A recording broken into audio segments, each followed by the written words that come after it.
Hoje eu tava olhando os episódios e eu vi que o meu episódio da histeria foi removido por direito autoral por conta do fundo que eu coloquei. Que eu sempre coloco um ruído marrom, um ruído branco, alguma frequência, né? Aí tudo bem, segue a vida. Hoje eu tava olhando sobre o que eu ia falar nesse episódio. E hoje a gente vai falar sobre vínculo como regulação emocional. Eu sou Amanda, eu sou psicanalista, escritora, filósofa. Eu estou fazendo bacharel em filosofia. Mas a questão é que não só para falar desse tema de vínculo como regulação emocional, que me faz pensar sobre a minha vida, trazer, né, para esses, resgatar o objetivo que é este podcast, que é exatamente falar sobre individuação, né? É um processo que ele tem início, mas ele não tem uma linha de chegada.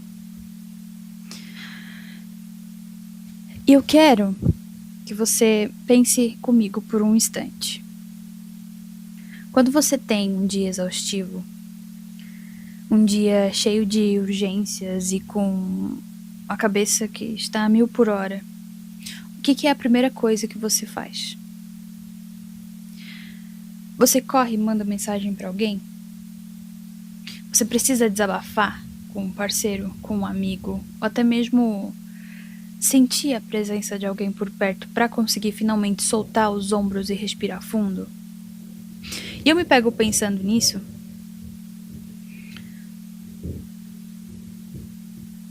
porque parece algo totalmente natural, né? Afinal, nós somos seres sociais. Hoje nesse episódio eu quero te convidar a dar um passinho além e olhar para o que acontece por trás desse gesto que é tão comum. O que acontece dentro de nós quando a presença do outro se torna a única forma de silenciar um barulho interno? E até que ponto a pessoa com quem você se relaciona é de fato um parceiro de jornada, ou talvez ela só esteja funcionando como um interruptor externo de desligar esse próprio pânico que muitas vezes a gente resiste em acessar. Frequentemente a gente chama de amor ou amizade, só que acaba sendo um sistema de corregulação. E a gente usa o sistema nervoso do outro para acalmar o nosso. É muito parecido com um bebê que utiliza ali o adulto para, né, para se localizar e para se autorregular. Quando a gente ainda não se apropriou das nossas próprias partes, quando existe abismos em nós mesmos que a gente tem medo de olhar, o outro ele deixa de ser alguém com quem a gente compartilha a vida. E ele vai virar suporte de sobrevivência. Pergunto: quantas vezes você já ficou numa relação, não porque você queria somar, mas porque a ideia de ficar sozinho com a própria ansiedade parecia insuportável? Você já percebeu se as suas crises, as suas exigências por atenção ou seu medo constante de abandono são, no fundo, um pedido desesperado para que o outro regule um caos que pertence somente a você? Quando não somos indivíduos integrados, o vínculo ele deixa de ser um encontro e ele passa a ser uma necessidade de sobrevivência psíquica. A gente suga o fôlego do outro porque a gente esqueceu, ou talvez a gente nunca aprendeu, a respirar por conta própria. Te pergunto: Se hoje você precisasse tirar todas as muletas emocionais e ficar inteiramente na companhia de você mesmo, o que restaria? Será que seria um encontro genuíno com esse mundo vasto que você possui? Que talvez é inexplorado, né? Ou será que é um eco de um desespero silencioso?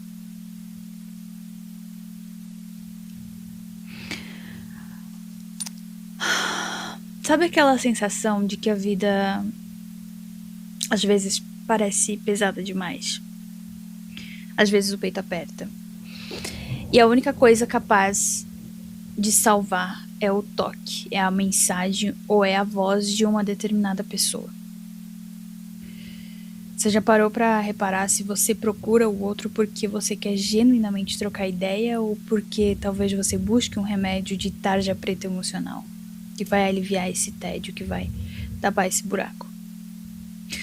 Porque muitas vezes a gente não se relaciona, a gente se automedica através do outro.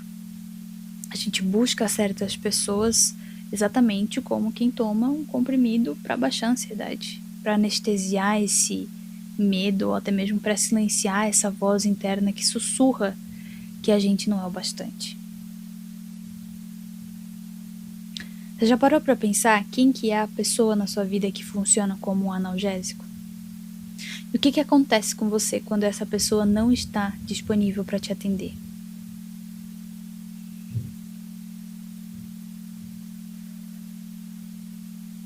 Sabe quando a gente se sente apagado, bloqueado, sem nenhuma inspiração criativa? Parece que encostar na energia do outro é a única forma de pegar carona nesse brilho que ele tem?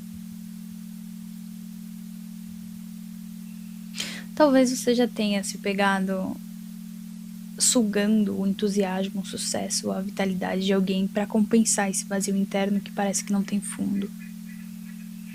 E às vezes a gente não faz isso conscientemente, sabe? Até que ponto você tá vivendo a sua história? Ou, sei lá, pegando emprestada a luz de quem tá do seu lado para fingir que você não está no escuro? É como se a pessoa viciasse na presença. Porque é aí que a relação ela vai deixar de ser uma escolha e vai virar uma dependência química sutil. É quando a ausência do outro deixa de ser só uma saudade saudável e vai disparar uma verdadeira crise de abstinência emocional. Então o coração vai acelerar, o estômago vai apertar, o pensamento vai começar a entrar em looping. E esse desespero todo não vai ser necessariamente amor por essa pessoa que partiu, mas o pânico de perceber que o vínculo era, na verdade, a única muleta que mantinha a sua estrutura de pé. E aí que vem um ponto. Onde será que a gente aprendeu a terceirizar a nossa própria paz? Desde quando e com quem que a gente sente isso? Que está desde o nosso início de vida, né? Isso se dá a todas as coisas que a gente percebe. Legal, tem essa questão do desenvolvimento pessoal que a gente vai começando a tomar consciência das nossas repetições, das nossas formas de agir e tal. Só que a gente esquece de perguntar com quem que a gente cresceu, que a gente sentia a mesma coisa, porque a gente aprende ali. Só que nesse processo de vida, a gente esquece da onde que a gente tira e a gente foca no agora. Então, eu tenho dedo podre porque isso, porque aquilo. Porque, sabe? Mas da onde que vem?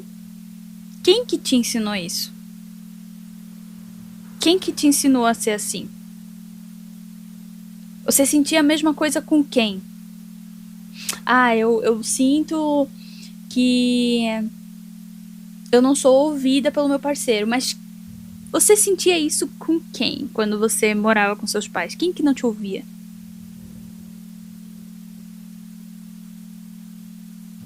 Entende o ponto?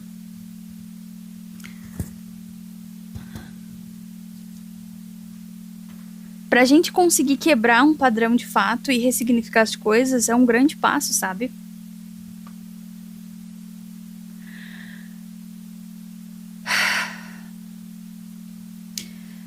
Pense num personagem clássico que, vamos lá, que todo mundo conhece.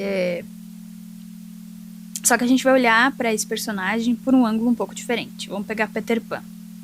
A gente costuma lembrar do Peter Pan pelo lado lúdico, né? Pela recusa em crescer, pela terra do nunca.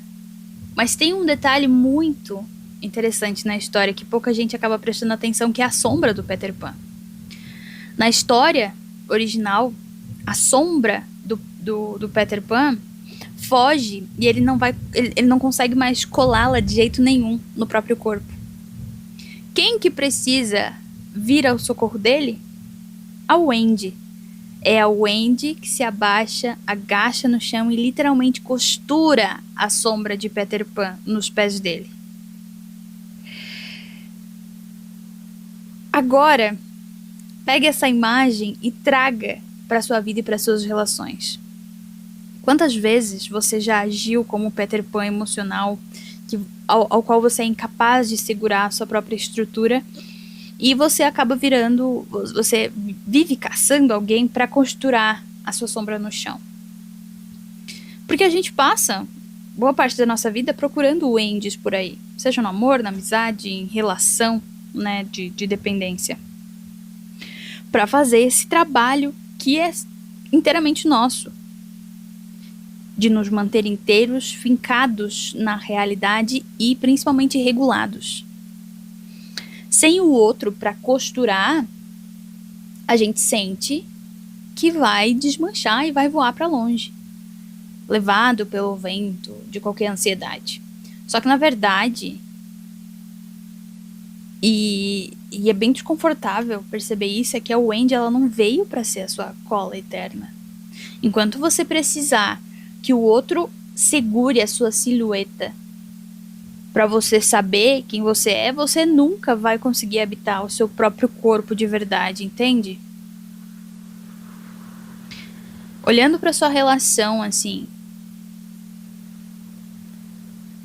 de quem que você tem exigido esse papel de costureiro da sua sombra? Pense um pouquinho. O que acontece com você quando o celular silencia, as notificações param e você se vê diante de um espaço vazio sem nenhum barulho externo para te distrair? Para muita gente, esse silêncio não vai ser descanso, mas vai parecer uma ameaça. E é aqui que vai entrar o drama da incapacidade de autorregulação. O que é a incapacidade de autorregulação? Existe-se um pavor imenso do próprio tédio e da própria companhia. É aquela pessoa que não consegue ficar sozinha em casa sem ligar a televisão de fundo, que precisa checar as mensagens a cada 2 minutos. Hoje em dia eles chamam de FOMO, né? Ou que, ao menor sinal de desconforto interno, tira o telefone e começa a puxar assunto com alguém. Você já percebeu o quanto você foge do seu próprio silêncio? O que tanto te assusta no som dos seus próprios pensamentos? Que voz é essa que você não quer ouvir? A ponto de você precisar de outra pessoa o tempo todo nessa linha de frente para distrair você de você mesmo. Essa urgência por autorregulação, né? Essa urgência por regulação externa, refazendo a minha frase, tem um preço muito alto, porque é por conta desse desespero que a gente aceita o inaceitável. E é aqui que vai nascer esse porto seguro tóxico. É onde a gente tem a necessidade de segurança, ou melhor dizendo, o pavor da desregulação e da solidão. E isso faz com que a gente tolere migalhas, vínculos medíocres, relações mornas e até mesmo relações abusivas.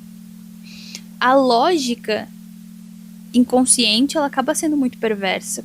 Pô, eu prefiro ser maltratado ou ignorado a ter que lidar com o terror de estar sozinho com a minha própria ansiedade.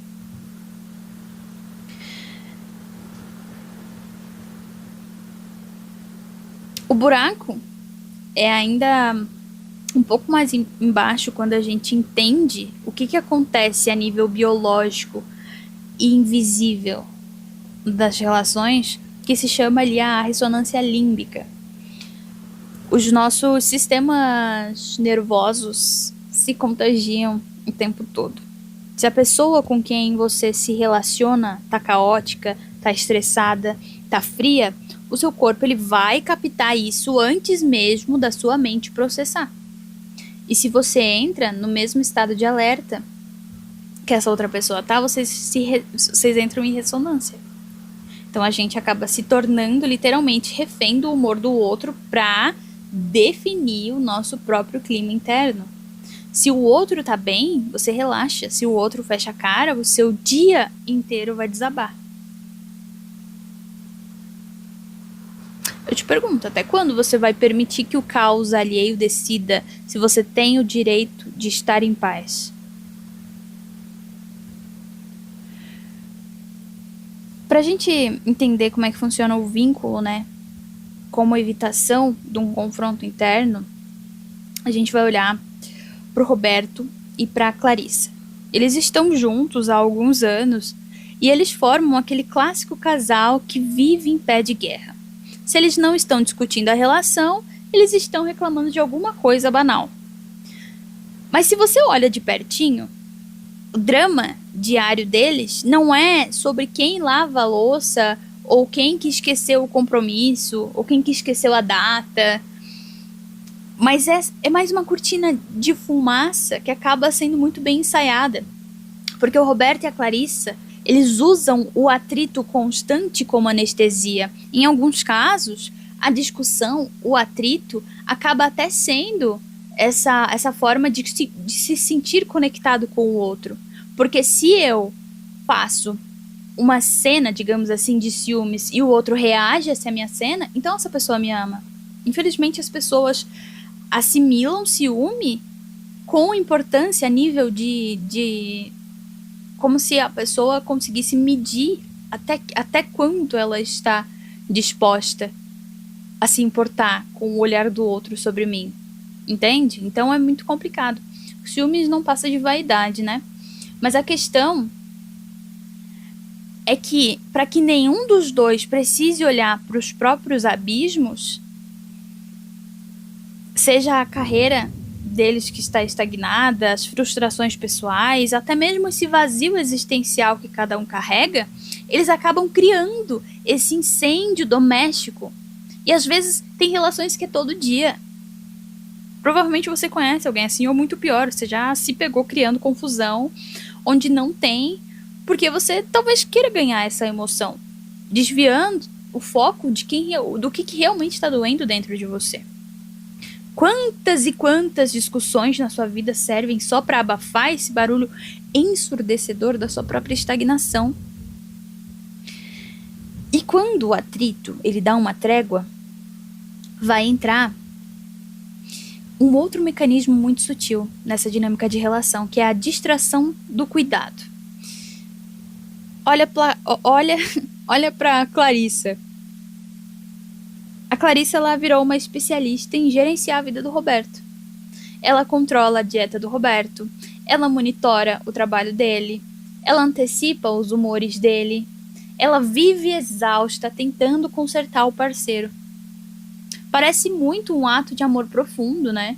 Só que é uma fuga, cara. Focar obsessivamente em regular a vida e as emoções do outro é um esconderijo perfeito para não ter que lidar com a própria desordem. Porque é muito mais fácil ser heroína ou mártir da vida alheia do que encarar a própria bagunça interna.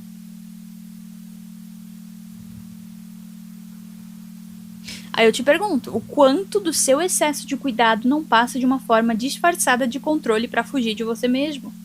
E a gente vê isso em relações de pessoas que estão dentro da nossa casa muitas vezes.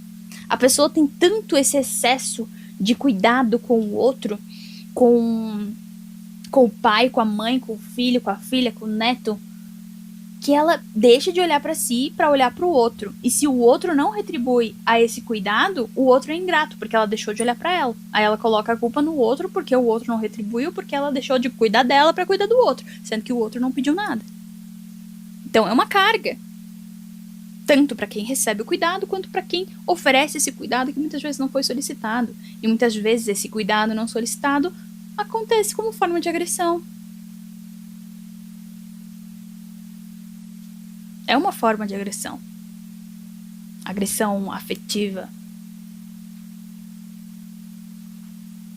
No fundo, o que o Roberto e a Clarissa encenam, se a gente olha, é uma simbiose infantil, porque acaba sendo uma regressão desse estado de bebê, onde o parceiro é transformado em um outro mãe idealizado. A gente vê muito nas relações. Tem caras que saem da casa dos pais, do cuidado da mãe, casa com uma mulher, que a mulher vira a nova mãe dele. Ou vice-versa. Mas geralmente acontece com o cara e a mulher. E aquele outro, ele acaba tendo a obrigação mágica de adivinhar o pensamento, de interpretar o sofrimento, de satisfazer todas as necessidades sem que a gente precise pedir ou amadurecer. Geralmente, toda essa questão de você ficar medindo, de você ficar interpretando os não ditos e tal, vem muito de um local onde não se teve um desenvolvimento de uma inteligência emocional. Porque por mais adultos que sejam aqueles seres, eles ainda são crianças por dentro. Nenhum adulto aguenta ser mãe ou pai do próprio cônjuge por muito tempo sem esse ressentimento. E quando a conta chega, o castelo de cartas vai desabar. Até quando você vai terceirizar a sua maturidade? Até quando você vai deixar que outros terceirizem a maturidade que eles teriam que ter, exigindo-te de adivinhar o pensamento deles, de interpretar o sofrimento deles, de satisfazer as necessidades que sequer foram ditas para você?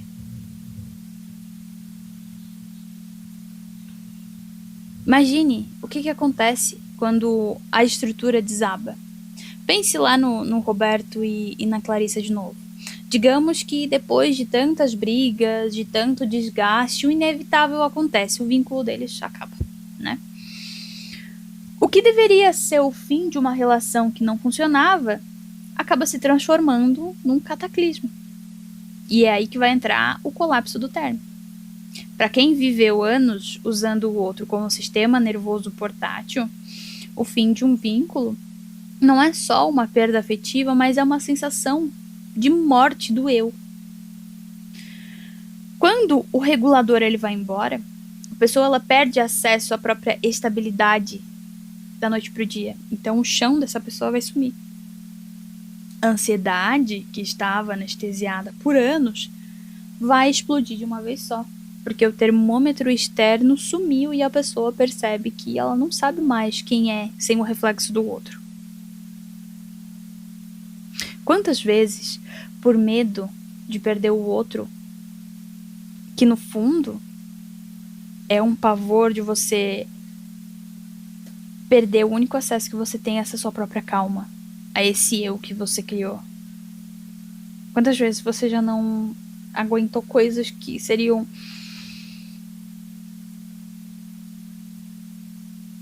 incapazes de serem aguentadas quando você está com a sua autoestima mais construída? Muitas vezes não só por você não ficar sozinho, mas pelo que aquela relação representa para o olhar dos outros.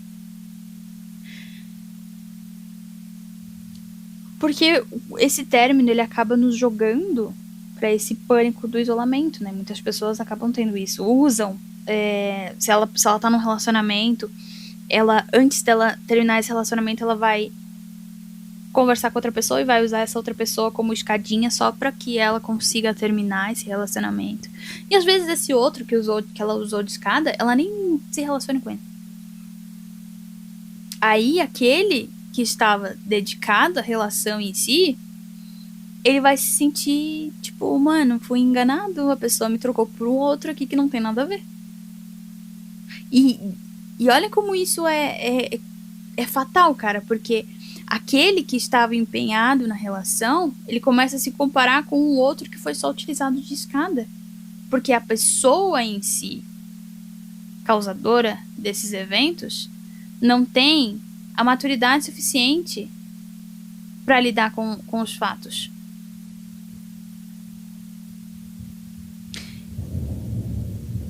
E esse que estava se dedicando começa a se comparar com esse outro, né? Como eu já falei.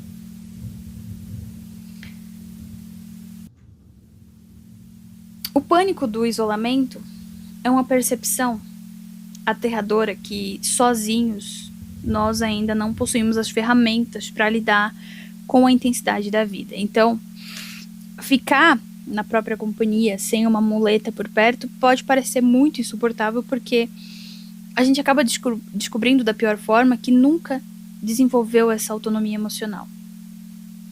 Então a solidão, ela vai deixar de ser esse espaço de repouso, ela vai virar uma câmera de eco para todos os medos que a gente tenta terceirizar a nossa vida inteira. Aí outra pergunta, será que você tem medo de ficar sozinho? Talvez não porque você não gosta de você mesmo, mas talvez porque você percebeu que você não consegue se sustentar sozinho.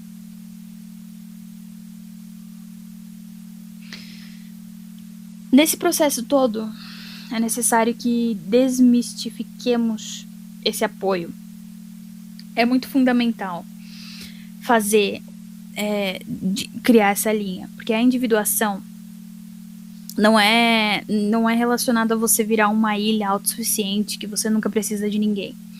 A gente vai precisar do outro sempre, porque a vida ela é feita de troca. Só que existe um abismo gigantesco entre o apoio mútuo e a dependência regulatória.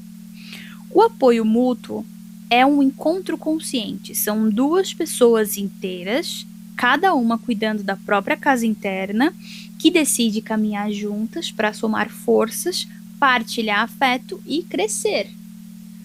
A dependência regulatória, por outro lado, é um uso funcional do outro.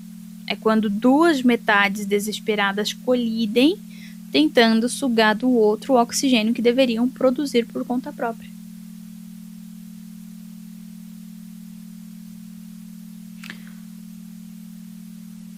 Quando a gente fala de corregulação e autonomia emocional, quando a gente chega nessa parte, muitas vezes pode parecer um pouco desconfortável.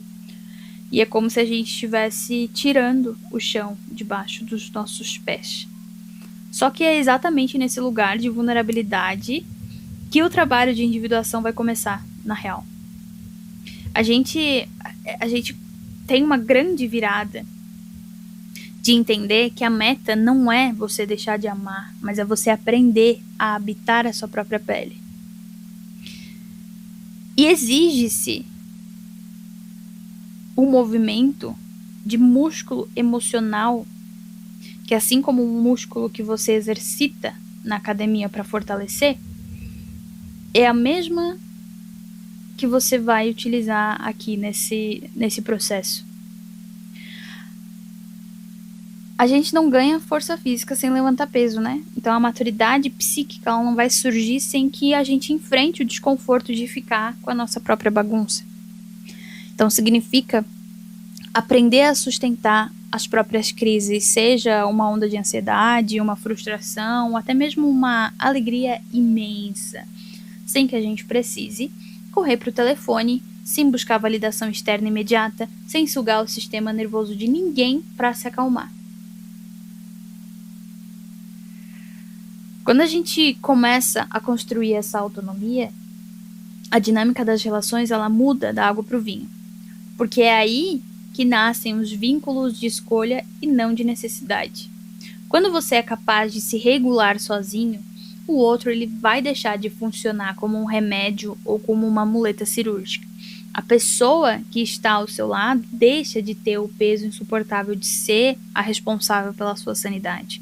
E ela vai passar a ser, de fato, o que ela deveria ser, que é um companheiro de jornada.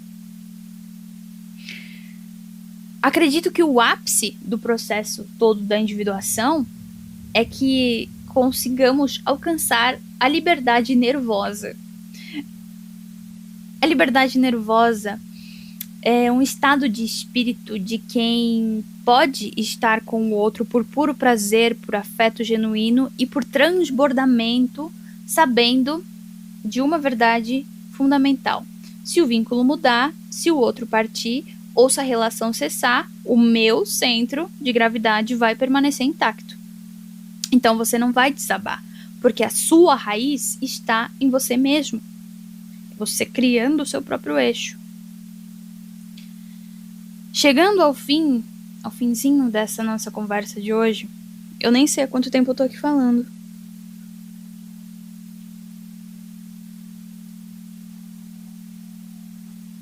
O que você tem sentido com essa nossa conversa? Eu estou há meia hora falando aqui, eu achei que era menos.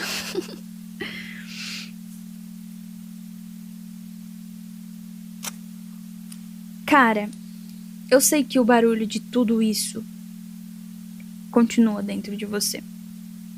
E tá tudo bem se esse papo gerou um certo incômodo, se cutucou algumas feridas dentro de você. E muitas vezes essas feridas você até preferia ter deixado elas quietinhas. Ou talvez se te fez olhar para um lado e repensar algumas das suas escolhas. É importante a gente entender que a individuação, ela não é um caminho confortável, porque ela exige muita coragem de você ver isso com muita honestidade. Eu quero te convidar a fazer um exercício agora, sem pressa, sem julgamento, mas com uma dosezinha dessa honestidade que a gente só consegue ter quando a gente desliga esse piloto automático do mundo. Então, comece a observar no seu dia a dia para onde que tem ido a sua energia. Quem é que está segurando a sua barra por detrás de tudo? E acima de tudo, quanto de você mesmo você tem terceirizado para não precisar encarar o peso de ser dono da sua própria história? Ninguém aprende a respirar debaixo d'água enquanto continua acorrentado no cais. Para construir o seu próprio eixo, para deixar de usar o outro como anestésico ou muleta, você vai precisar abrir espaço para o silêncio. Você vai precisar tolerar o próprio tédio, atravessar algumas noites de ansiedade sem buscar atalhos e descobrir aos poucos que você é muito mais forte e inteiro do que você imaginava. O outro é um presente maravilhoso para somar na viagem, mas a direção do volante sempre foi sua. Tem um livro muito interessante que eu estou abordando no Clube do Livro, que é A Queda, de Albert Camus. Eu insisto em falar Camus, os acadêmicos ficam putos. Mas esse livro, cara, ele é muito, muito bom, muito bom. Eu tô lendo ele pela segunda vez pra gente fazer o encontro do Clube do Livro. Caso você tenha interesse, você entrando no Clube do Livro, você, além de você ganhar o livro em PDF, você tem o guia de leitura. E comprando o ingresso, você escolhe o dia e o horário que você quer fazer parte da turma para que a gente faça o encontro. Os encontros serão no mês de setembro, mas eu já disponibilizei para que a pessoa tenha tempo, né, de ler a obra, absorver e, enfim, pensar sobre. O livro A Queda, ele nos confronta muito conosco, assim. É uma leitura bem interessante. Eu criei um Instagram para que a gente dê seguimento a isso, além do meu Instagram, que é o lux.sila, tem o Círculo Bascari. BH de Bascari, tá? E lá a gente vai abordar um pouco desse existencialismo e tal. E, cara, espero que ressoe contigo de alguma forma o conteúdo. O Prisma tá aí, o Prisma tá acontecendo. Estou terminando de gravar as aulas do segundo módulo, que a gente vai falar sobre o inconsciente. Eu agradeço por ter sustentado esse pensamento pensante aqui comigo hoje, por mergulhar nessas perguntas e por topar olhar para dentro. Cuide bem do seu centro, respire fundo e até o nosso próximo encontro. Se cuide.